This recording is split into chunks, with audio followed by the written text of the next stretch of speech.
नमस्कार मित्रांनो, माझ्या YouTube चॅनेलवर तुमचे मनापासून स्वागत आहे.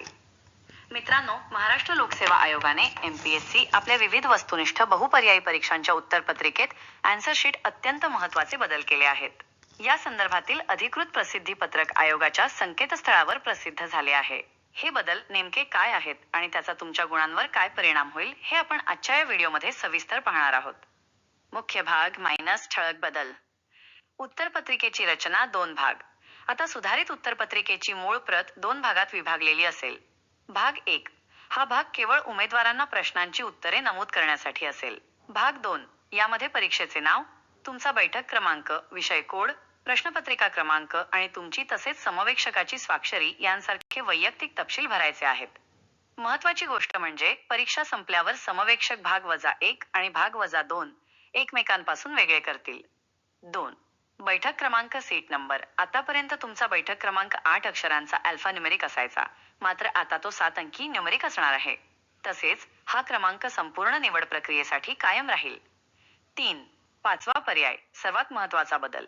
सध्याच्या पद्धतीनुसार आपल्याला 4 पर्याय दिले जातात, पण आता उत्तरपत्रिकेवर 5वा पर्याय नव्याने समाविष्ट करण्यात आला आहे. 5वा पर्याय कधी निवडायचा? जर तुम्हाला एखाद्या प्रश्नाचे उत्तर द्यायचे नसेल किंवा तो प्रश्न सोडून द्यायचा असेल, तर तुम्हाला अनिवार्यपणे हा 5वा पर्याय छायांकित डार्क करावा लागेल. हे अनिवार्य का आहे? उमेदवाराने प्रत्येक प्रश्नासाठी उपलब्ध 5 पर्यायांपैकी कोणताही एक पर्याय निवडणे अनिवार्य आहे. इशारा निगेटिव्ह मार्किंग. मित्रांनो, इथे लक्ष द्या.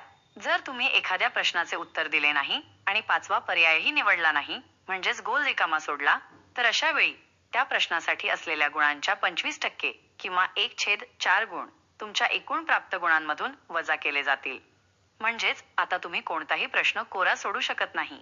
एकतर उत्तर द्या, नाहीतर 5वा पर्याय निवडा. निष्कर्ष तर मित्रांनो, हे होते MPSC परीक्षेत झालेले क्रांतिकारी बदल. पुढील परीक्षेला जाण्यापूर्वी या नियमांची नीट उजळणी करा, जेणेकरून तुमचे हक्काचे गुण वजा होणार नाहीत. जर तुम्हाला ही माहिती महत्त्वाची वाटली असेल तर व्हिडिओला लाईक करा, आपल्या स्पर्धा परीक्षेतील मित्रांसोबत शेअर करा आणि अशाच अपडेटसाठी चॅनलला सबस्क्राईब करायला विसरू नका. धन्यवाद. जय हिंद, जय महाराष्ट्र.